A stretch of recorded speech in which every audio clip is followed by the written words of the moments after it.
G'day guys, this is Captain Noob and here we are, back in the sands of the Mojave. It's time for some more New Vegas weapons. So today we've got for you the Bozar, which is a weapon with what I assume to be quite the identity crisis here. So according to the wiki, this thing is actually classed as a light machine gun. So, you know, that's interesting since this thing has a scope and a reasonably low ammo capacity. It's only about a standard sort of rifle capacity we've got here. But that being said, we'll chuck in some armor-piercing bullets to combat the Deathclaw's natural hides, and we can see what we do. So hopefully we'll be able to get a sneak attack critical on this first young Deathclaw here, and take him down nice and easily. But he's obscured by the rocks, so obviously didn't do too much damage with that.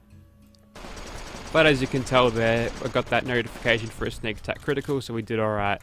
Took out our first Deathclaw there, so one of the things about having a scope on this weapon is that you will want to use this at medium range. So this is probably a good way to fight Deathclaws, because obviously they need to be right next to you to do damage with their big old claws. So staying back and shooting them with the accuracy of this scope is a pretty good idea when it comes to these Deathclaws. So another thing about this weapon, as you can tell, it is pretty damn generous in New Vegas standards in VATS, as they get a nice critical there, throwing his torso with all his limbs cut off there.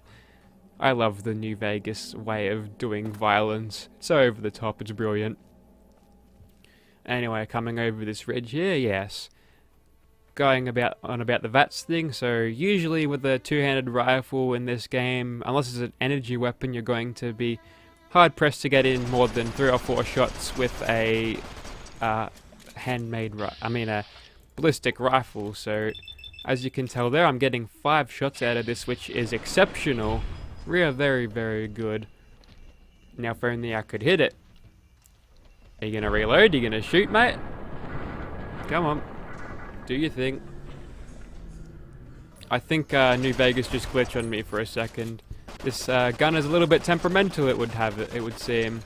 So we are getting clawed on by a young Deathclaw, which isn't the worst fate you could possibly get in Deathclaw Promontory, so we should be fine. That Deathclaw seems keen on standing still, so we'll spray him down a little bit. We got a crit on him, which is nice. We're able to take him down nice and easily. So we are in danger still. Nothing's coming up on the scopes except for that big boy. Here he comes. Take him out, and we'll go ahead and get a reload in. Crippled his leg, now he's slow. We can go ahead and spray fire, hip fire him down, and there we go. So a pretty good run so far. You just need to limit yourself to mid-range when you're engaging with this weapon, because obviously going too close is going to land you a few claws in your face. Alrighty, so coming up here we can tell that this might be the prime range for such a weapon, so we'll go ahead and start shooting these people. These Deathclaws, these abominable things. Alright. As you can tell there, I'm trying to burst fire the weapon in order to make its burst patterns a little bit tighter in the spread way, but it doesn't seem to be working that much. I'm going to go ahead and try to tap fire this thing to get better accuracy with it. Okay, that seems to be working. Looks like there is some sort of proper way of, coding bullet spreads. You just need to tap fire really, really slowly. So we're managed to get in a good couple of hits against that, let's say Mylark, on that Alpha Deathclaw, which is pretty good. And that Deathclaw Mother is definitely within range. As you can tell from the shield broken logo there, the game is actually telling us, yes, you're getting hits because you're defeating the armor of whatever you're hitting. So while they're all packed in there, I don't think we have to worry too much about the random deviation, as all these bullets will probably be hitting some Deathclaw in one way or another, but they're all nice to congregate there as we go ahead and snipe them down. We'll go ahead and hold down the trigger just to see what we can come up with. Although while they're all bunched up there, it might be a good idea to sort of move up to that rock before they can get me. Have I taken down any yet? No, I don't think this is the most effective way to deal with them, but we'll go ahead and try to leg it our way to the thing quickly, because these Deathclaws run at supernatural speeds, and yes, look at all that. Look at all these Deathclaws just wanting to get a taste of the old Bozar over here. So I forgot to mention this before, but this is a Gunrunner's Arsenal weapon, so the only way you can get this bad boy is if you have the Gunrunner's Arsenal DLC weapon pack sort of thing, which is pretty cool. I really wish they had something like that in Fallout 4. Who knows, with the creation kit, maybe we might get a weapons compilation that we could actually get that would be actually worth having. As you can tell there, we are raining down the bullets on these Deathclaws here. We seem to be doing a little bit better now that we've closed the distance on them. So there's a pile of Deathclaw bodies over there. Looks like the AI is completely helpless to do what is necessary to come and beat me, so we can go ahead and keep hunting them down. This young Deathclaw will take him out. The main targets here, I should probably prioritize the mother first and foremost, and then the alpha. Then I can pretty sure I could just jump down and take out the rest nice and fine. It's just the mother and the alpha that I'm worried about. There goes Mummy Bear. Got a struggling Deathclaw there. Where's the alpha? Oh, take him out. Looks like we dropped that one, perhaps. Try to burst fire this thing a bit. Slower burst. There we go. Took that one out. Looks like the only one left is that one. And what are we up against now? Well, we're in caution for a second, but now we're in hidden, which indicates to me that there is one still around somewhere. But I think he's gone well enough to escape the slaughter of his Deathclaw kind, so I might as well let him live. We'll go ahead and do something a little bit different now, and since there's really no... Hold on. Looks like the scope's picking up something. Oh, it's just a young Deathclaw.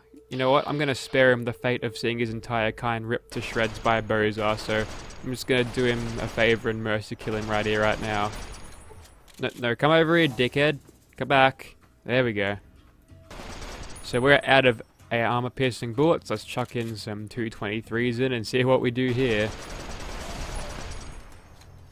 Okay, it was going pretty badly until I landed that critical. Anyway, where was I? Yes, let's go take on the monster, the only monster that exists within the code of this game. Let's go find out who it is.